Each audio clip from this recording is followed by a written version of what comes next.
Good morning, everyone, and welcome. My name is Ryan Berg, and I'm the Director of the Americas Program at CSIS. Thank you for joining us today for an important conversation on El Salvador's 2024 elections. Before we formally begin, let's take care of logistics. This discussion will last approximately 60 minutes. Following the panelists' remarks and a moderated discussion, we will field questions from the audience. If you have a question, please submit questions by clicking on the Ask Live Questions link on the event webpage itself. Again, thank you for joining us this morning. This coming Sunday, February 4th, millions of Salvadorans will vote in an election where the result seems a foregone conclusion. All polls point unfailingly toward a landslide victory for incumbent President Nayib Bukele.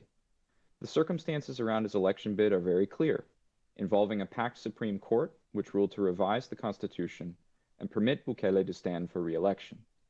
The president's consistent 80% plus approval ratings suggest that his personal popularity far outweigh constitutional scruples. Just as the outcome of the election is known, the source of Bukele's popularity is also quite manifest. Over the course of nearly 3 years, he has waged a nonstop war on gangs in El Salvador. The result has been seen both in its success at lowering the homicide rate, as well as in its humanitarian toll, which has placed nearly 2% of the country's adult population behind bars. Our aim in hosting this morning's event is therefore not to retread these well-established points, but to delve into the consequences of the unconstitutional re-election, its implications for El Salvador's democracy and U.S. policy, as well as shed light on what February 4th means for the legislature in addition to the presidency.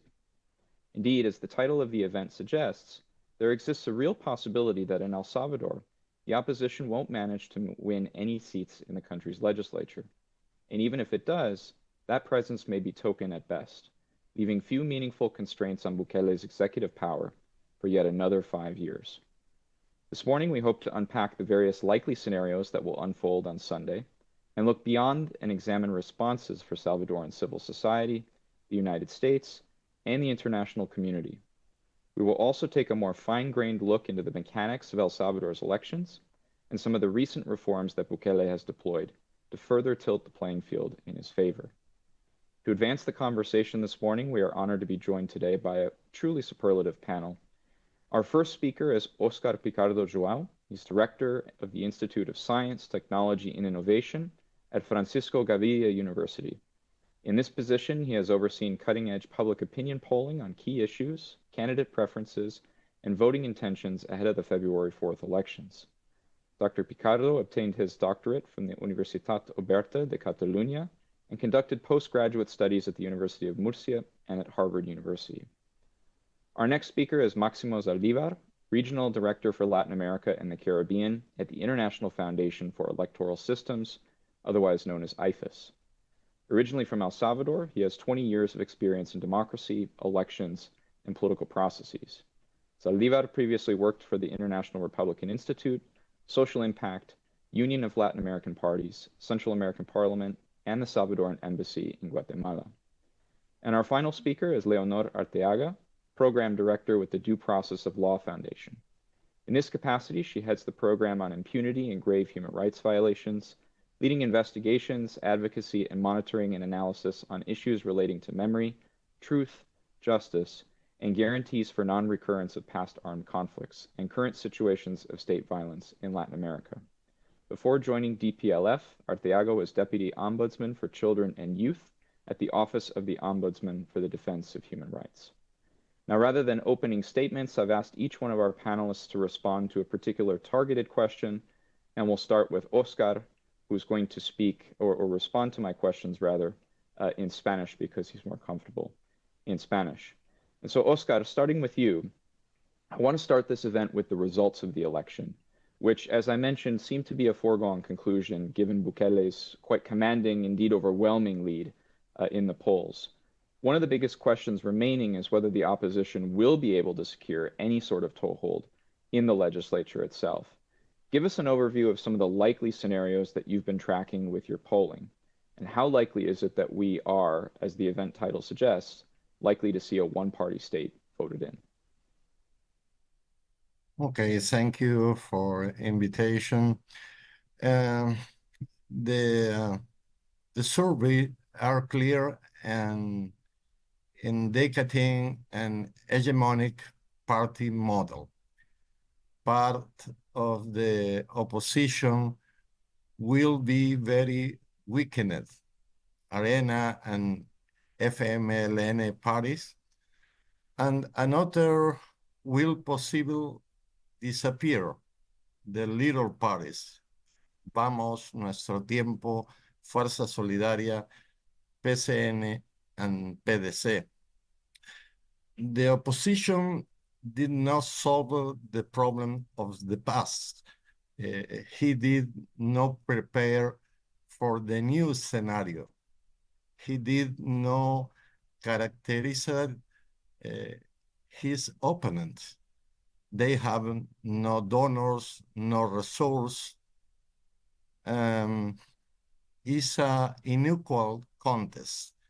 For more, the electoral reforms, the Hunt formula, and the new territorial reorganization help to concentrate the power more. Finally, the government propaganda industry is impressive, national and international. Social networks, Bukele partners, amplified and magnified everything. The asymmetry is incredible high in the opposition and the official party. Thanks very much, Oscar. Maximo, I want to go over to you and talk about what the electoral conditions are going to be like on election day. This is something that IFES looks at in many, many countries. You're the head of Latin America at IFES. It seems that there have been a lot of changes that have happened before this election has taken place. Oscar alluded to some of them. To prevent the opposition from mounting an effective challenge, including reducing the size of the Legislative Assembly from 84 to 60 members, diluting some of the districts where the opposition support happens to be strong. Electoral conditions are often set far before Election Day, as you well know. So give our listeners a sense of some of the changes that have taken place before February 4th. Are there any other changes other than the legislature, the size of the legislature, that we should know about that will affect the election outcome, likely in Bukele's favor?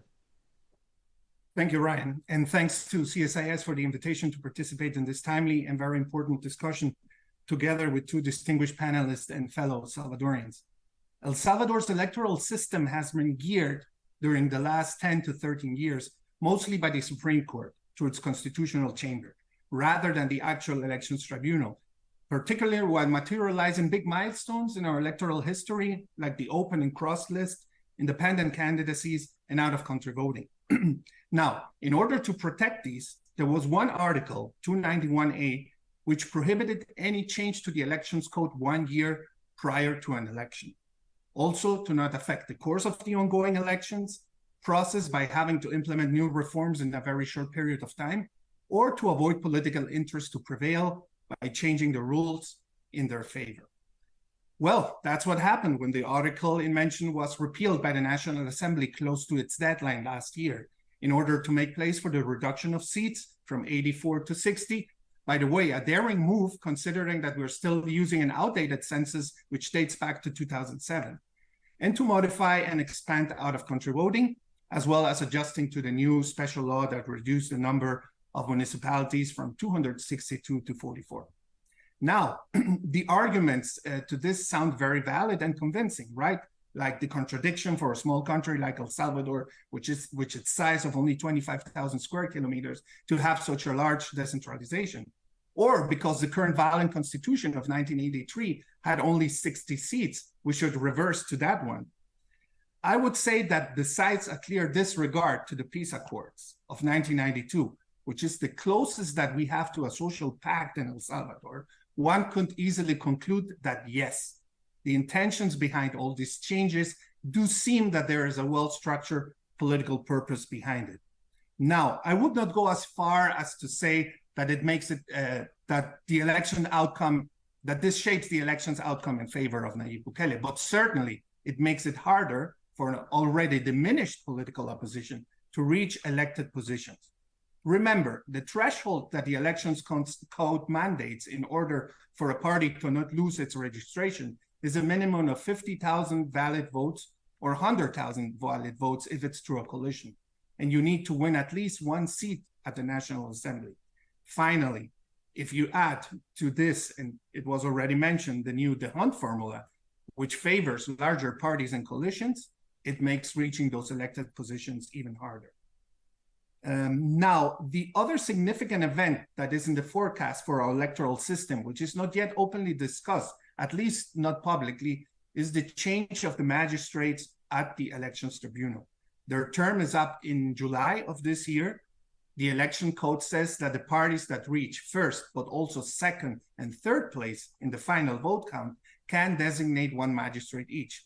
And I really don't imagine this to happen again. The new government and the incumbent party will not allow that.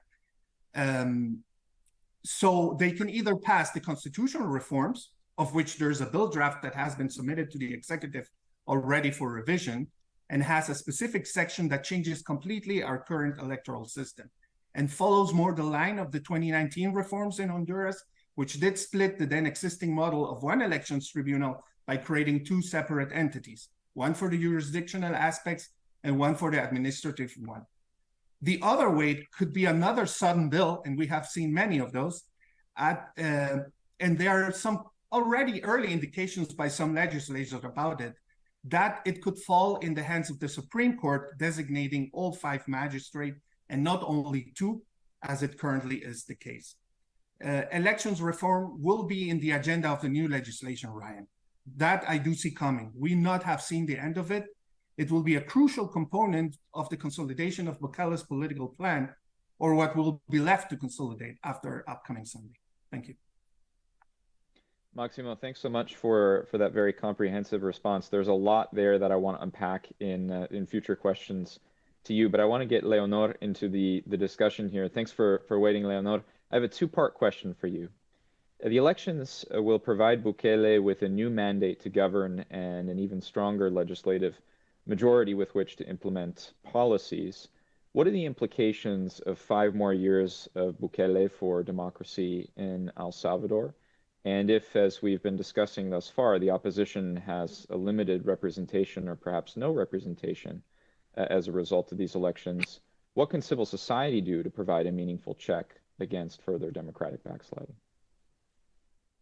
Thank you, Ryan, and thank you, CSIS, for this very important discussion. I think we're just beginning to see the implications of a second term of President Bukele.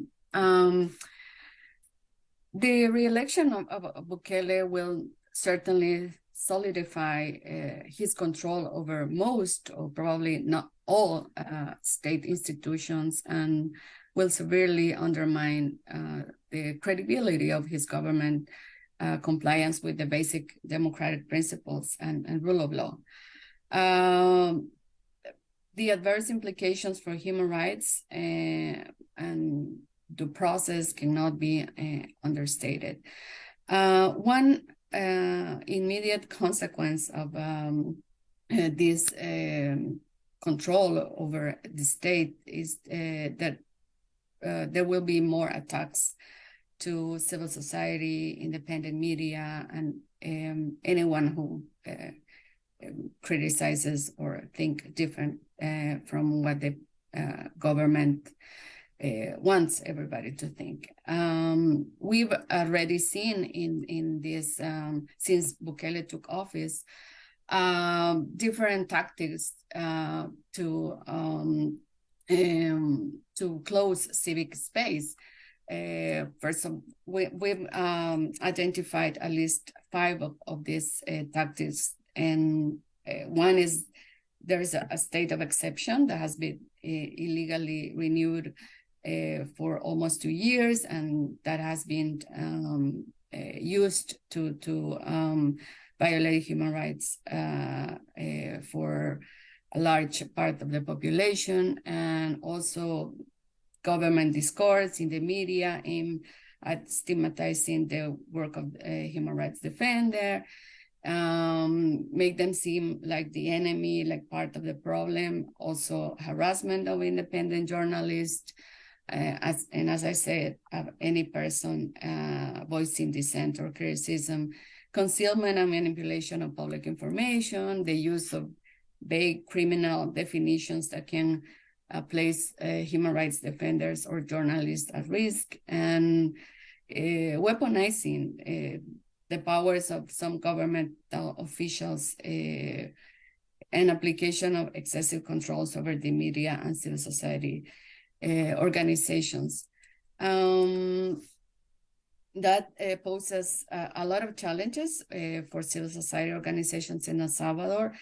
I think we will have to think outside the box to look for alliances with international organizations, to use creative advocacy strategies with the traditional human rights international body as the Inter-American Commission of Human Rights, but also to use more the United Nations system, and to look for the support not only from the United States government, but also from other democratic governments from Latin America.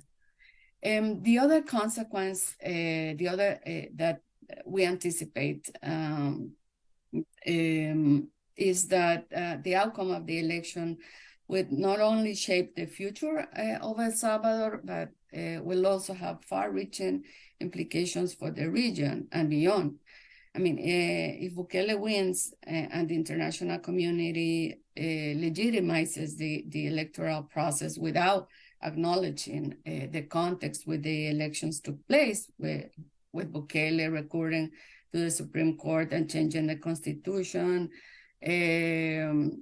so he could run for an election, it will send a really pernicious message and will set a bad precedent.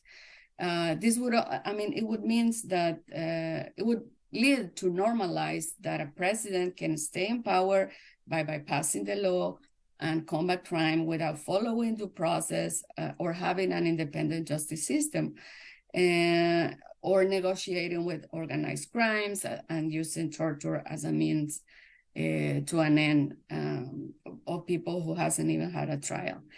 I just want to close saying that we should take some lessons from the recent experience of Guatemala. I think what happened in Guatemala shows that with the Semilla Party, shows that the opposition leaders should capitalize the unexpected window of opportunity before these windows of opportunity can open. And it also means that unlike many other opposition actors, Semilla began working when the authoritarian regime in Guatemala seemed like a lost cause. So we should keep working as civil society and in close coordination with also with new political leaders. Thank you very much, Leonor, for that response. And I have a couple questions for you to follow up on what you said later in our event, particularly about Bukele and how he markets himself to the region as a model. Oscar, I want to come back to you and ask you about another electoral maneuver that we've seen Bukele take, which it has to do with the very large Salvadoran diaspora, and to say that most of the votes that are taking place in the exterior are being concentrated and packed into the San Salvador municipality.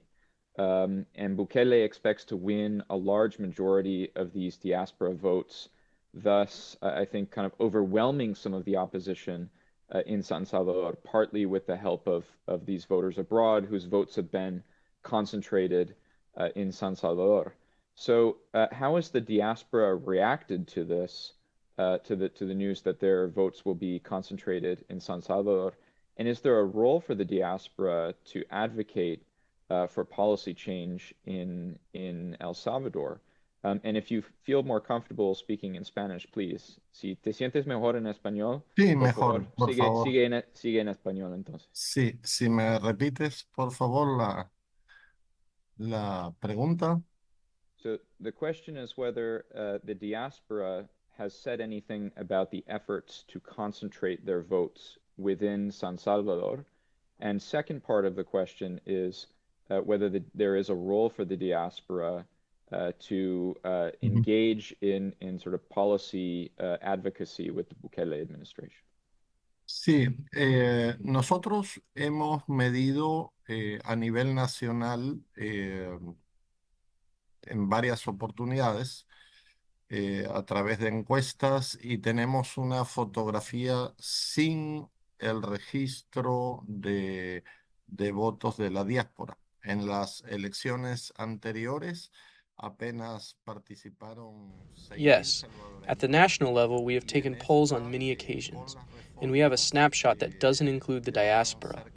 In the previous election, barely 6,000 Salvadorians participated. However, in this one, with the reforms, there are already almost 120,000 participants.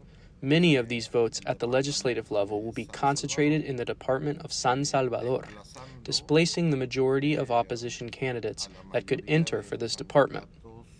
We suspect, but we have neither evidence nor data, that the majority of those votes will be for President Bukele and his party, Nuevas Ideas, which is going to counter the results that we projected.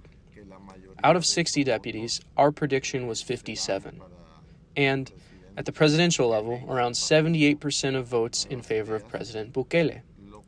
That confirms the model that previously indicated a hegemonic party and an even greater concentration of power in the presidency at the territorial level, in the municipalities, and at the legislative level, as well as in other parts of the state, as we have seen in the departments, the Supreme Court, the prosecutor's office, etc.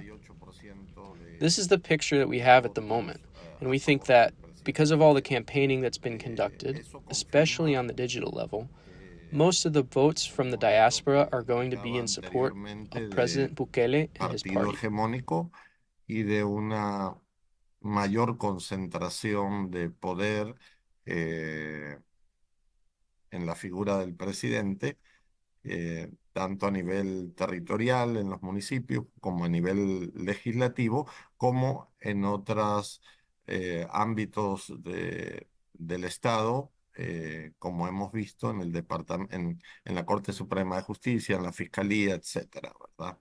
Entonces, esa es la foto que tenemos al momento y creemos que por toda la campaña que se ha hecho, sobre todo a nivel digital, estos votos de la diáspora se van a concentrar en la figura del presidente Bukele y en su partido. Many thanks, Oscar, for that. Maximo, I want to stick with the theme of the diaspora and ask you, already somewhere around 100,000 Salvadorans are said to have voted already in this election from abroad. And there are quite a few questions about this process and how it's going to play out, the diaspora, the very considerable diaspora that we all know El Salvador has.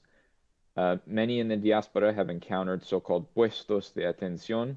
These are kind of like stations in the exterior that are run by Nuevas Ideas, but are meant to sort of sign up voters to be able to vote. But because they're run by Nuevas Ideas, they can give the misleading impression that the party is cultivating votes abroad. I think there's a major question about how the mechanics of the diaspora vote will work. Will there be an audit trail? And what is the role of the OAS in all of this? If you can just unpack elements of the diaspora vote, which is quite considerable, I think it would be very instructive for our audience. Thank you, Ryan. Well, there's been a lot of different messages regarding the out-of-country voting. To begin with, the government started to make it look like it was the first time that this was happening, right? I remember seeing hashtags for the first time, hashtag por primera vez, which to begin with is wrong. We already had out-of-country voting since a couple of years back. But of course, it was a different methodology. It was postal voting. And as Oscar said, the participation levels have been relatively low, as it has been in most countries in Latin America, out-of-country voting through postal voting. Now, this time they definitely created a law that tried to reach younger voters, tried to reach diaspora people and tried to motivate them somehow by facilitating the vote through an internet mechanism. There's a lot to discuss if internet voting is the best way and security concerns, but just focusing on what is going on, right now 18% has voted out of the registered voters. So it seems it's a highly successful number so far, above 120, 130,000 votes casted. And if you think that we Salvadorians tend to leave things for the last minute, that there's going to be a huge turnout in the week that we have left until Sunday. And you have to add then, of course, the out-of-country voting in presence, which also will happening on elections day. The law was drafted at the National Assembly without even considering any inputs from the Elections Tribunal.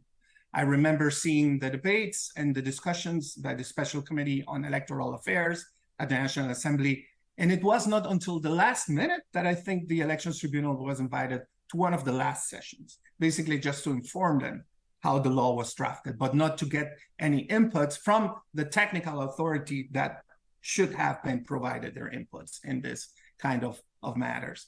So it has been a complex situation for the TSC to manage, but at the same time, it has been highly popular with the diaspora to be able to cast the vote, as we are seeing it in practice happening. Regarding the controls, yes, I mean, it's been difficult. There's no clear jurisdiction on how you can oversee this type of innovating voting and through this type of mechanism. And I think that maybe some political parties have taken advantage of those empty spots in the law on how to properly monitor it and control this type of voting. The specific case that you mentioned, I think, is just a smart move and opportunism to try to be there and try to guide people and try to influence how they vote. I haven't heard that they are actually telling them how to vote, but of course the mere presence of them can indicate that you're trying to influence your decision. But that will be up to the TSC to decide. There are complaint stages of after the elections, and we will see if some of them complaints are bring up to the TSC, and maybe something can be made about it to avoid that in future electoral processes.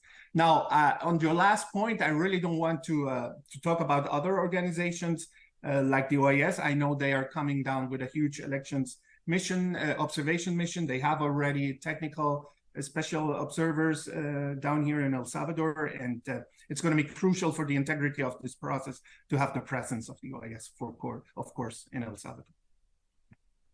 Thanks very much, Maximo. Very useful to talk about the mechanics of all of this. And I understand the reticence to speak on behalf of the OAS, given you work for IFES. Leonor, over to you. So the United States, I have a question about the U.S. role in all of this for you. As an outside observer, it certainly looks as though the United States has, let's say, quietly withdrawn some of its rhetoric against Bukele when it comes to some of his maneuvers domestically. Do you have any thoughts on how the United States and the international community and civil society should best confront the likely reality of another 5 years of Bukele, and how can it work to limit or place meaningful limits on some of those attacks that you mentioned in your first response, which could be coming on democracy and civil society?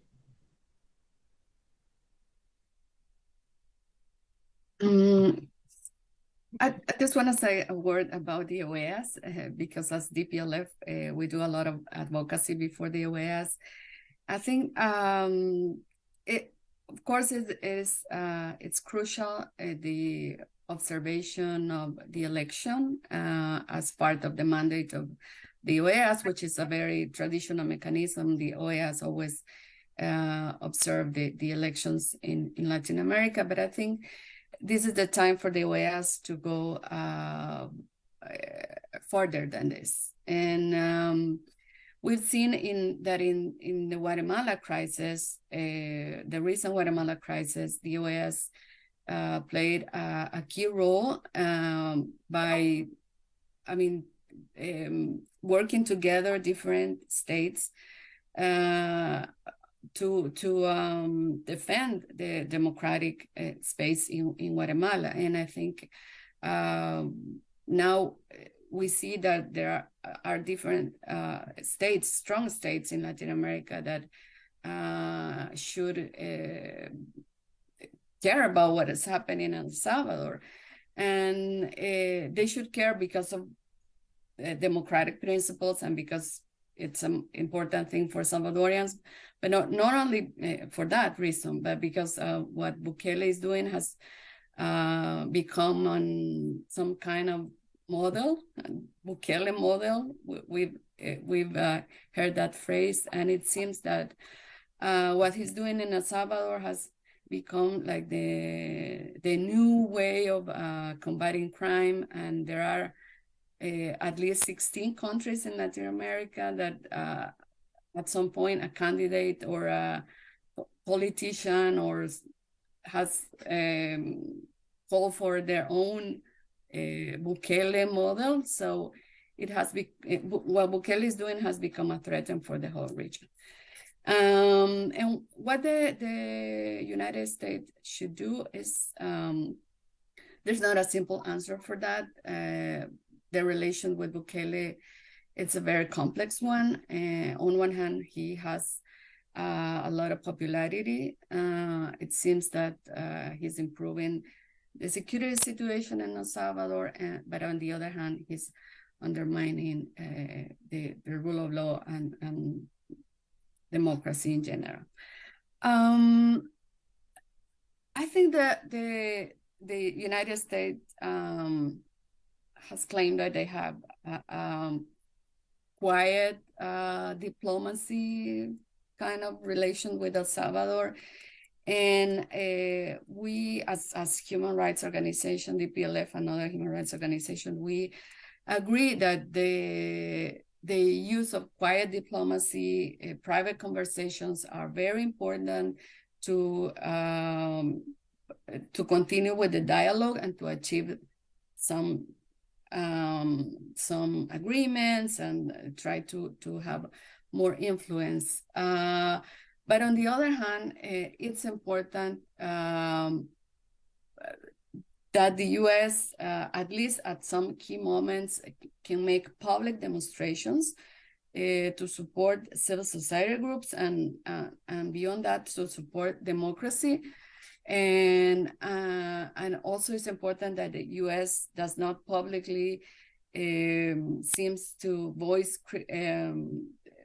or to support Bukele's action. At the same time, it's important to continue with the sanctions as the ENG list, the Magnitsky Act. I think all of that could make a difference.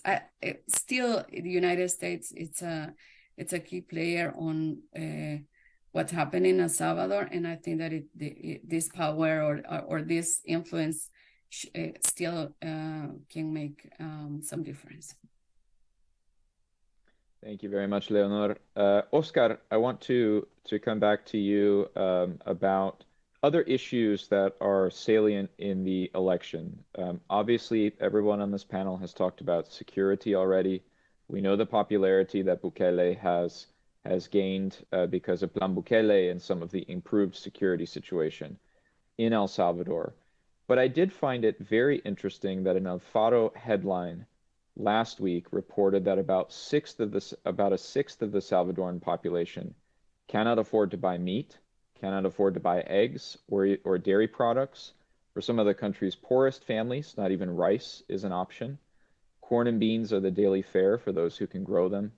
And in the past 3 years, Alfaro said, about 200,000 people have fallen into extreme poverty, meaning they do not make enough to cover the costs of basic staples, and few report eating 3 meals per day. And so that brings the total to nearly 1 million Salvadorans who suffer from food insecurity and are struggling on the brink of starvation. How has Bukele explained this during the campaign? Has he offered a plan to address hunger, rising prices of food, and some of the other things that Salvadorans face on a day-to-day, aside from security? Mm. Esta campaña electoral ha sido muy atípica. No hemos escuchado propuestas, no ha habido debates sobre temas técnicos o importantes.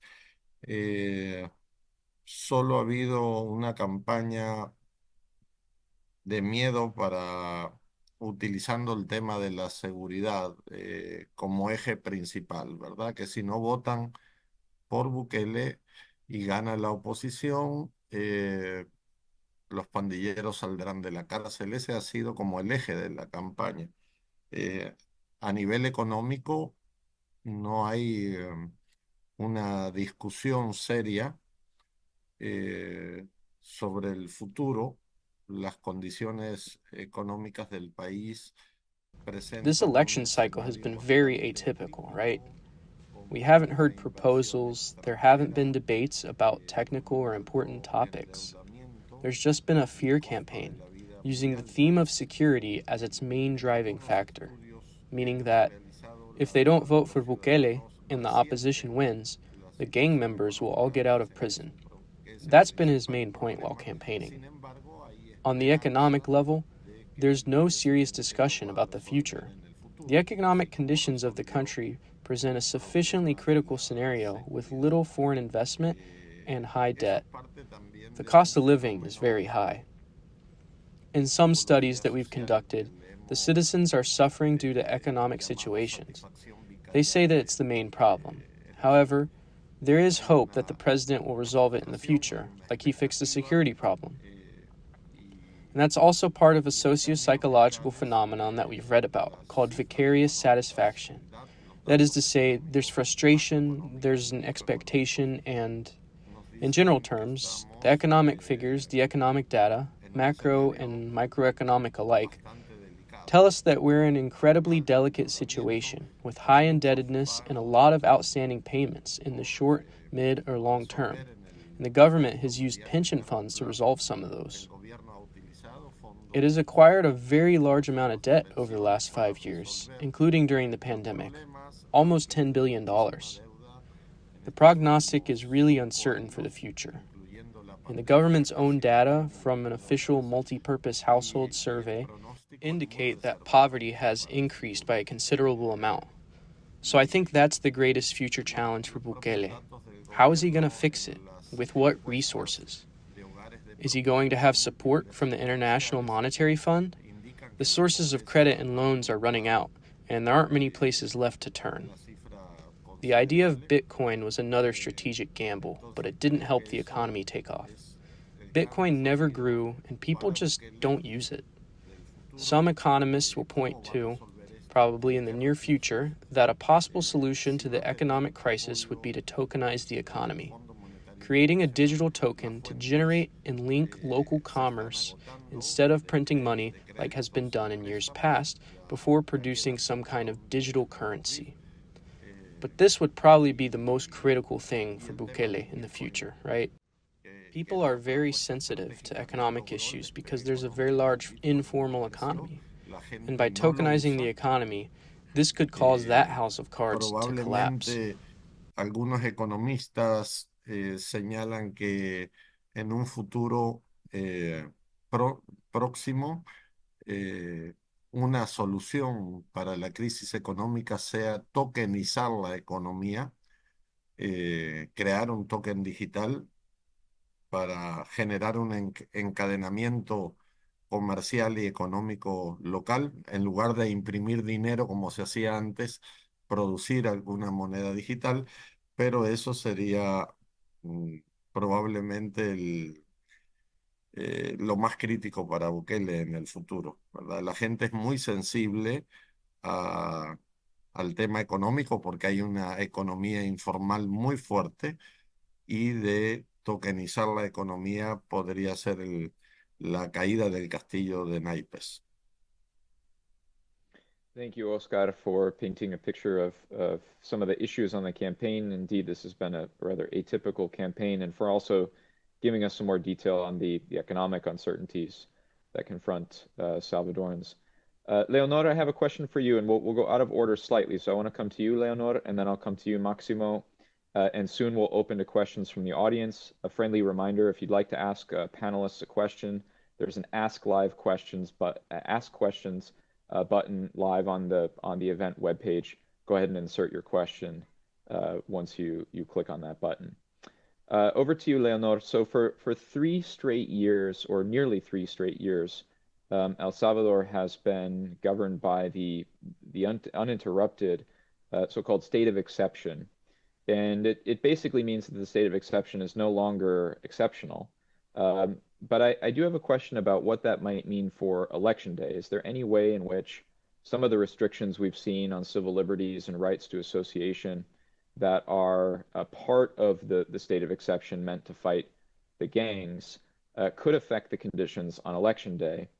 And then the second part of the question is, after election day, to what extent do you think the state of exception continues to play a role in Bukele's political agenda in a second term?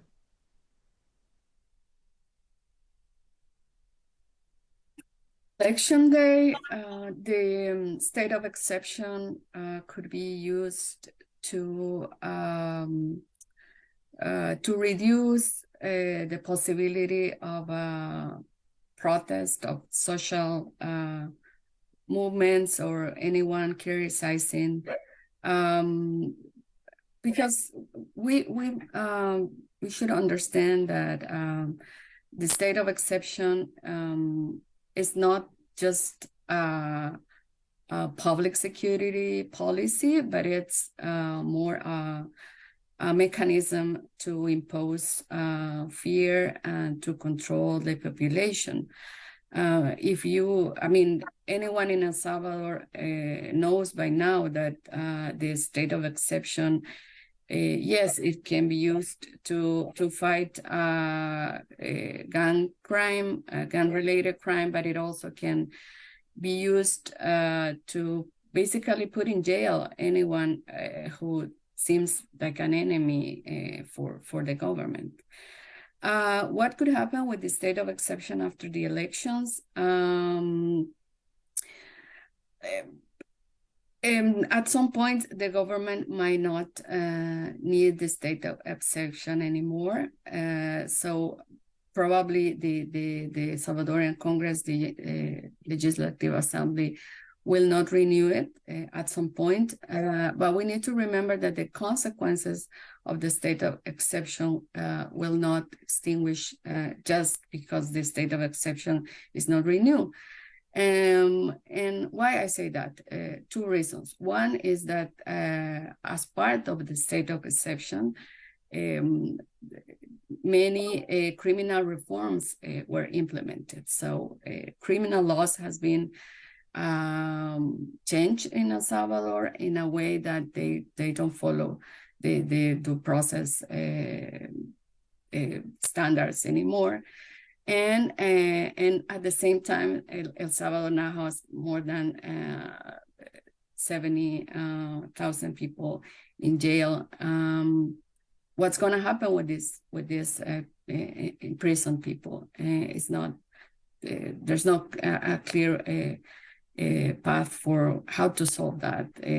So I think that the international community, along with civil society, will also have the opportunity to make proposals on how to address the implications, the consequences of the state of exception, even if this decree at some point is not renewed anymore. Thank you, Leonor. Maximo, I want to ask you a question that gets us into the weeds a little bit. So we've mostly been discussing at a high level what the elections on February 4th will look like.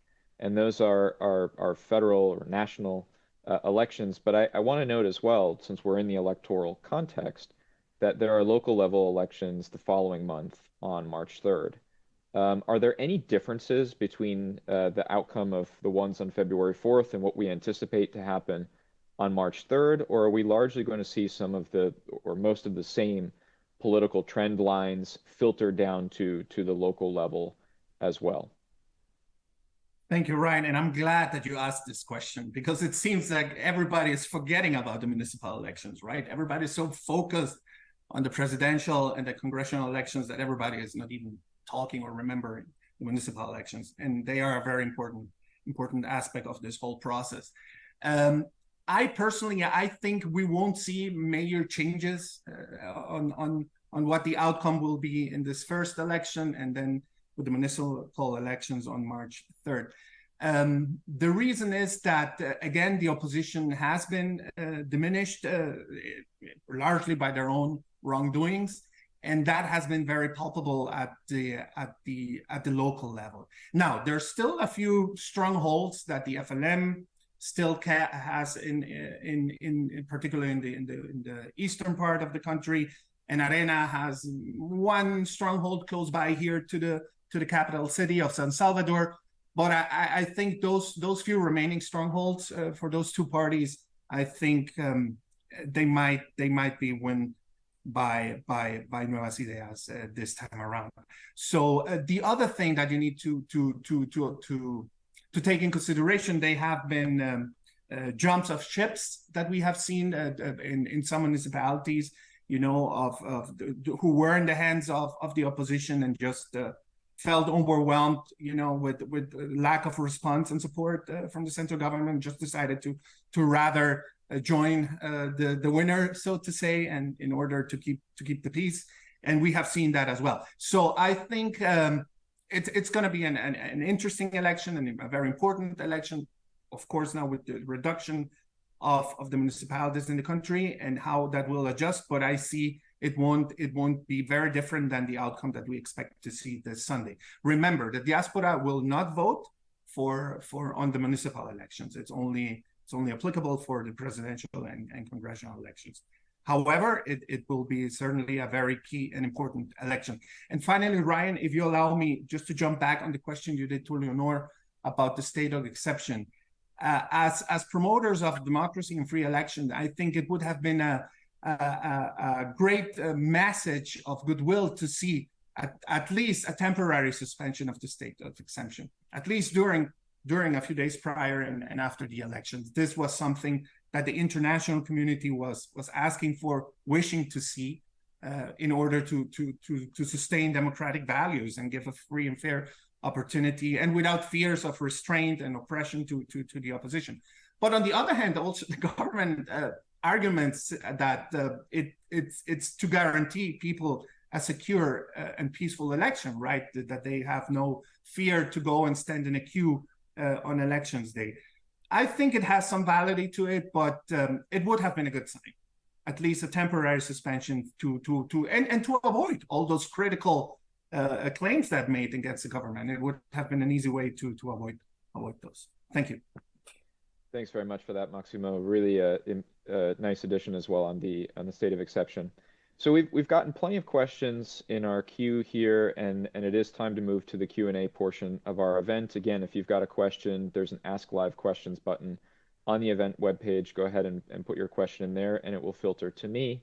We have about 11 minutes remaining, and I want to get through as many of these as possible. Our first question comes from our very own senior advisor at CSIS America's program, Mark Schneider, who asks if there is any reading of this election in El Salvador and the overall context that we've spent the last 50 minutes describing that would permit anyone to say that the elections have been free and fair. We have this debate endlessly in Latin America. What constitutes free and fair elections? A lot goes into it. Mark continues here. He says clearly that there were structural changes made within the past year, including constitutional re-election and the reduction of the mechanism for selecting deputies, et cetera, et cetera. In what way can we say that this election will be free and fair, or can we not say that this election will be free and fair? I think that's the crux of Mark's question. Who wants to take that one? I'm looking at you, Maximo.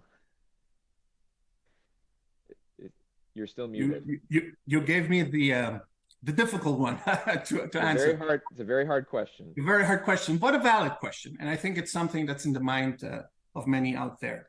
Listen, Ryan, I would say the election will be free and fair because organizational-wise, the Elections Tribunal is doing what they can in what they have in their hands and what the current elections code allowed them to do.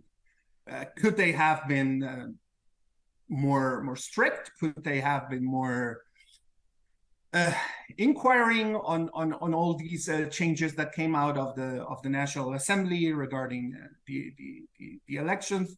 They could have, but that will be for the history to judge, and we might see different action in future elections tribunal members. But as far as organizing the election, managing them, administering them, and allowing the citizens their rights of suffrage, I think we could say that the elections are free and fair. Now, changes have been done. There could be political intentions to all those changes that we've seen. But again, I think they have done their part, and it's up to history to judge if they did a good job or not. Now, it's difficult. It's difficult. The context that we're living in El Salvador. The limitations that the elections code brings. We don't have really a true elections law that could allow us to dig deeper. But we'll see. We'll see what comes out of this, Ryan. And there's always a good time after any election to think and review what was done good, what was done wrong, and what could be changed in the future. So I hope for that opportunity as well to come. Thank you. Thanks, Maximo. The hardest question was the first question from our senior advisor, Mark Schneider. Moving on to another question about the constitutional changes that permitted Bukele to run for re-election. The question is that the same has been the case for many other countries in this region. Presidents such as Ortega in Nicaragua, Juan Orlando Hernandez in Honduras, and now Bukele, who has exercised a certain dominance over the judiciary, has made use of this power to ensure that the Supreme Court decides that acting presidents can be candidates again. The question is, how is this possible, and why does it happen with such frequency in our region, I think Central America, and what can be done about it? Leonor, do you have any thoughts on that? You mentioned the re-election in some of your responses. This is the formula that many presidents in the region have used to try to legitimize his them staying in power even when the Constitution prohibits that. What happens is that the key institution for given at least an apparente, right, legality is the Supreme Courts. So the first move of presidents that want to stay in power for a really long time is that they co-opt the Supreme Courts. They elect magistrates that are people that will follow the script of the president, and that's why it's so important to work on to monitor the election of high courts, members of high courts, Supreme Courts, to guarantee that they are independent and that they will follow the Constitution and the international standards, and not to follow whatever the president wants. The second thing is that it's also important to educate the people to understand the dangers of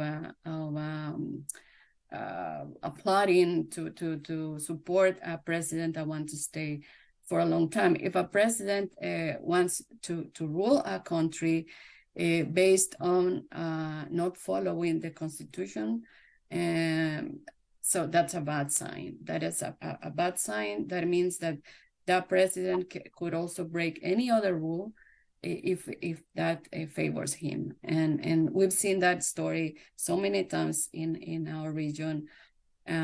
So we should not let this happen. One final thing is that many people are saying that Bukele and other presidents are only trying to run for a second term and not for an indefinite term. But we've seen in the region that staying for a second term against the Constitution, it every time leads of a president trying to stay longer. So we might see that in the Congress, Salvadorian Congress agenda of the coming years, we might see trying to change the Constitution for an indefinite term of the president. Thank you very much, Leonor. Oscar, I have a question for you, and it comes from our senior advisor at CSIS Americas program, Alex Kravitz, a fellow Salvadoran. What will be the effect of redistricting municipalities on the March electoral results? So we're talking about the local elections now. Who benefits and how? Perdón, ¿me puedes repetir? Se está viendo un poquito bajo. Sure. What will the effect be of redistricting municipalities on the March electoral results? Who benefits and how? Casi, por alguna razón, casi no oigo bien. No sé qué es. Perhaps we can go to you, Maximo, if you hear the question better. Oscar, we'll come back to you with a question. Okay. Maximo? Yes, I think I alluded that a little bit at the beginning when I talked about the municipal elections. I mean, yes, there, like I said, there's a clear intention to have more control, so to say, at the municipal level by the reduction. I think it was thought with a political intention, but again, the realities of El Salvador also talk about we're a smaller country, we are a poor country, and is it necessary to have such a large decentralized system in order to have us functioning? So there's a lot at stake here, Ryan, but certainly we'll see. It's going to be harder, like I said, to the opposition, who still has a few remaining strongholds throughout the country, to sustain those. And now with this reduction, it's going to be even harder for them to do so. Wonderful. I'm going to send the same question that I asked you, Maximo, in the chat to Oscar. He seems to be having some audio challenges, so that we can get Oscar's view on this as well. Sí, ya pude leer la pregunta. ¿Me escuchan bien? Sí. Sí. Sí. Bueno, la redistribución de municipios lo que busca es la mayor concentración de poder, definitivamente. Yes. Hay dos reformas. I was able to read the question. Can you hear me all right? Okay, good. The redistribution of municipalities aims for a greater concentration of power. There are definitely two important reforms. There's an electoral distribution reform that changes the statistical formula of quotients and residuals to Hunt's formula that favors larger data conglomerates. That benefits the Nuevas Ideas party, and the reorganization of municipalities, especially in many of the smaller ones, where the local leadership favored the opposition. I think that was identified, and they designed a territory distribution strategy, fortifying the large population centers and weakening the smaller municipalities. Through this process, we have shrunk from 262 municipalities to only 44. There's a well-known case, the case of La Libertad. This is where there was a very strong Arena Party mayor in Antiguo Cuscutlan. In this case, they combined 5 municipalities: Huizúcar, Zaragoza, San Jose, Villanueva, Nueva Cuscatlán, and Antiguo Cuscatlán, weakening their political capacity. The forecast is now that Arena will lose the elections and the ruling party will win. That was the architecture that was designed for these elections. Se debilita y el pronóstico es que pierda las elecciones y la gane el oficialismo. Esa fue la arquitectura que se diseñó para estas elecciones. Thank you very much, Oscar. I note that we're at 11 Washington time, and unfortunately we have to leave it there. We've gotten plenty of other questions in the queue, but we'll have to leave it there. This has been a fascinating discussion. We've broken, I think, a lot of ground, covered rather a lot of ground, and broken open some new areas of insight. And as the panel revealed, the analysis is not over after February 4th. There are important elections that are following about a month after that, with also important dynamics that will shed light on where the country is heading. But for now, Oscar Picardo João, Director of the Institute of Science, Technology, and Innovation at Francisco Gavidia University, Máximo Zaldívar, Regional Director for Latin America at IFES, and Leonor Arteaga, Program Director with the Due Process of Law Foundation. Thank you very much for spending your last hour with us. It was a real pleasure to have you on this panel.